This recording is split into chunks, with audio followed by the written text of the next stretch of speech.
काय सांगाल, राज्यामध्ये सध्या पाणी परिस्थिती कशी आहे? अनेक ठिकाणी टँकर लागल्याचं माहिती येते. किती टँकर सध्या राज्यभरात चाललंय? पुढची परिस्थिती काय असणार आहे?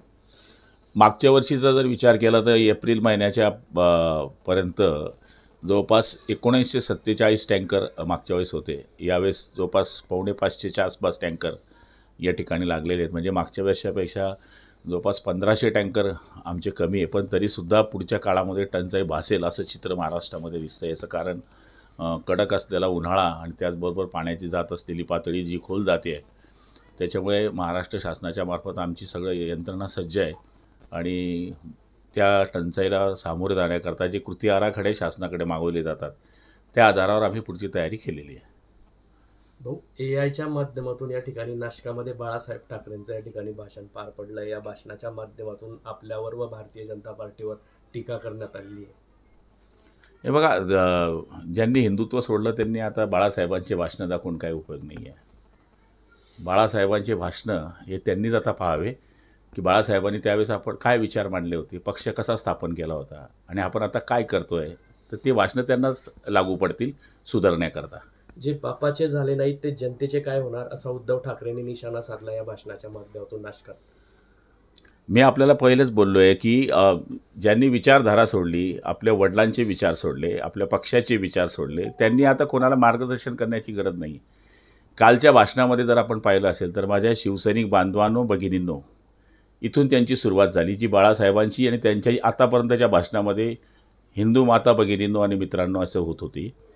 तर भाषणाच्या सुरुवातीचेच वाक्य जर त्यांनी काढलेले आहे, त्यांनी बाकीच्या गोष्टी बोलण्यात अर्थ नाही आहे. यावरूनच आदित्य ठाकरे म्हणतायत की स्वतःच्या वडिलांचे फोटो लावा, माझ्या आजोबांचे काय फोटो लावतात. हे बघा, शिवसेना प्रमुख हे दैवत आहे आणि हे दैवत सगळ्यांचं आहे. ते वारसदार फक्त प्रॉपर्टीचे आहे, त्यांच्या विचाराचे नाही. त्यामुळे आम्ही त्यांच्या विचाराचे वारसदार असल्यामुळे जेवढं काम आदित्य ठाकरेंनी बाळासाहेबांच्या काळात केलं नाही तेवढं आम्ही केलेलं आहे. त्यांनी उलट आजोबांचा फोटो लावून स्वतःचं नाव लौकिक करण्याचा प्रयत्न केलेला आहे. आम्ही आजोबांचं नाव उंचावलेलं आहे आणि आजोबांचे विचार पुढे नेत आहेत, हा फरक आहे. राज्यामध्ये सध्या मराठीप्रमाणेच हिंदीची या ठिकाणी सक्ती करण्यात आलेली आहे आणि त्यावरूनच राज ठाकरे यांनी या विषयाला विरोध दर्शवलेला आहे. काय सांगा? याबद्दल आदरणीय आशिष शेलारजी असतील किंवा शिक्षण मंत्री असतील यांनी खुलासा केलेला आहे की राजसाहेबांनी या गोष्टी समजून घ्याव्या आणि त्याच्यानंतर आपण निर्णय घेऊ. त्यामुळे मला तरी असं वाटतं तो चेंडू आता सध्या एकमेकाच्या कोर्टामध्ये आहे आणि मला खात्री आहे की त्याच्यावर तोडगा निघेल. काल अमोल कोल्हे जळगावमध्ये होते, सरकारवर टीका केली त्यांनी की लाडक्या बहिणींचे पैसे वेगवेगळ्या कारणाने तुम्ही टाळण्याचा प्रयत्न करतायत. त्यांचे मतं जर तुम्ही जर पैसे देऊ शकत नसाल तर त्यांचे मतं परत करा, सरकार बदललेलं दिसेल. हे बघा, योजना करताना काही योजनेचा लाभ घेऊ नये. ज्याप्रमाणे संजय निराधारमध्ये एखादी महिला बसत असली तर तिला लाडका बहिणीचा लाभ नाही आहे. त्याचप्रमाणे काही बहिणी दुसऱ्या योजनेमध्ये बसल्या असल्यामुळे त्यांना लाभ द्यायचं नाही हे धोरण पहिलेपासून होतं.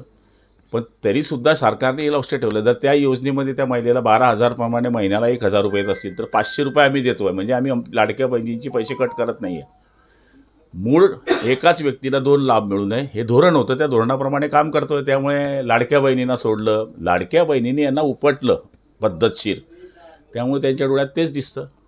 अजितदादांना कार्यक्रमामध्ये बोलू देऊ जात नाही, एकनाथ शिंदेंना सुद्धा वगळलं जातं. दोन्ही नेते नाराज असून महायुतीत सध्या धुसफूस असल्याचं बोललं जातं.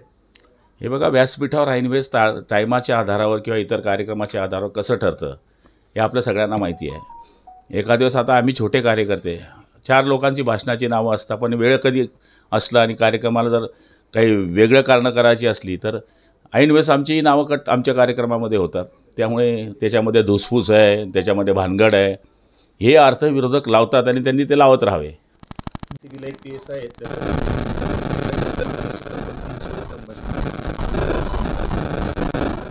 SP-ने त्यांच्यावर तात्काळ कारवाई केली आहे आणि आमची तरी SP-ना निर्देश आहे की नीट तपास करून वेळ पडला तर त्यांना बडतर्फ करण्यात यावं. कारण की तरुण मुलांना जर या पद्धतीने कोणी ड्रग्स करता पोलीस अधिकारी मदत करत असेल तर त्याच्यावर कडक कारवाई करावी असे आदेश मी त्यांना दिलेले आहे. दुसरी एका घटनेत जालन्याचे एक पोलीस सब इन्स्पेक्टर चोरांच्या टोळीचा म्होरक्या म्हणून समोर आला. तो स्वतः सहभाग घेत होता चोरांच्या सोबत.